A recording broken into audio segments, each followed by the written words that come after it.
Until after the intro, and I've got a new bit of gear to show you.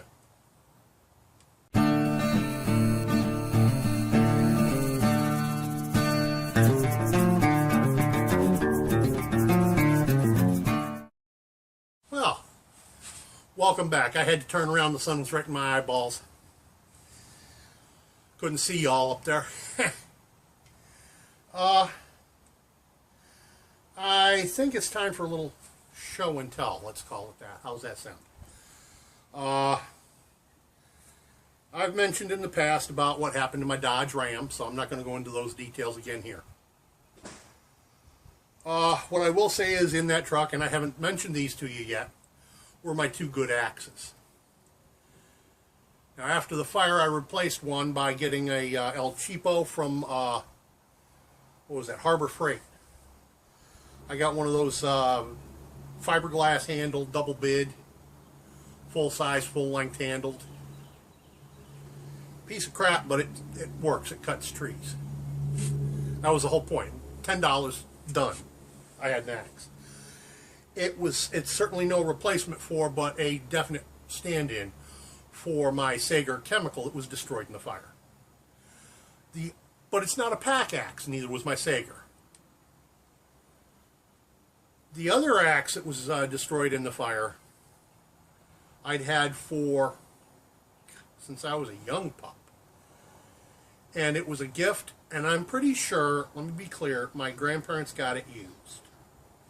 Because they were not wealthy people, and wouldn't have paid the price back then, even though it was a lot less than it is today. And that was a small forest axe.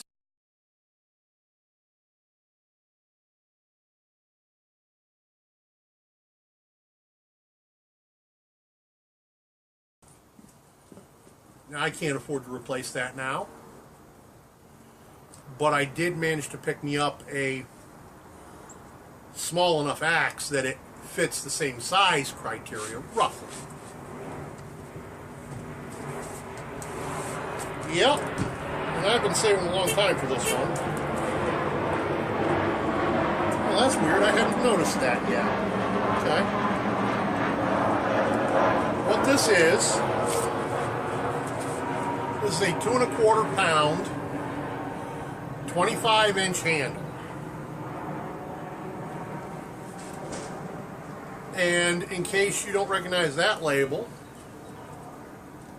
warning, wear safety goggles, users and bystanders, big deal. This is called Groundworks. The Groundworks 2 1/4 pound axe. From Tractor Supply. Whole $15. Don't appear to be much in the way of varnish on it,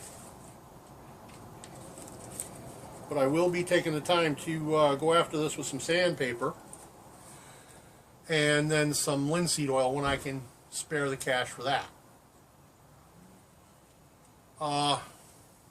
And then, of course, I'm going to be doing something, and it shocked me when I saw Canterbury do this to his axe. Not because I was shocked that he would do it to an axe, but I was shocked to see that he had enough intellect to do so, period.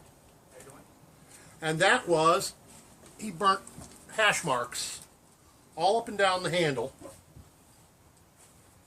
to use it as a ruler. A little trick I've been using personally for, oh God, too long for me to bother recalling. So, genuine American hickory handle. Excellent. And it's just small enough to be carried on a pack and not have the handle get in the way. This was a new one on me, though. This stuff here that was covering the blade, it's called Rustex. And apparently it's brown paper coated with plastic on one side, and apparently it's been treated with some kind of a protectant to protect the unpainted edge from rust.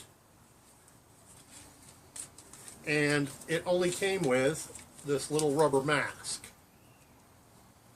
Now, I suppose that's better than no mask at all on it, but this will have a better mask before too terribly long. soon as I can afford to go over to, let's put that on the other way. As soon as I can afford to go to the Hobby Lobby and pick up some heavier leather than what I have, because right now all I've got is that thin stuff that I took off the couch. And that won't make a very good mask. Too thin. So, that's what I've got for this video. Just thought I'd share. Peace out. By the way, don't forget to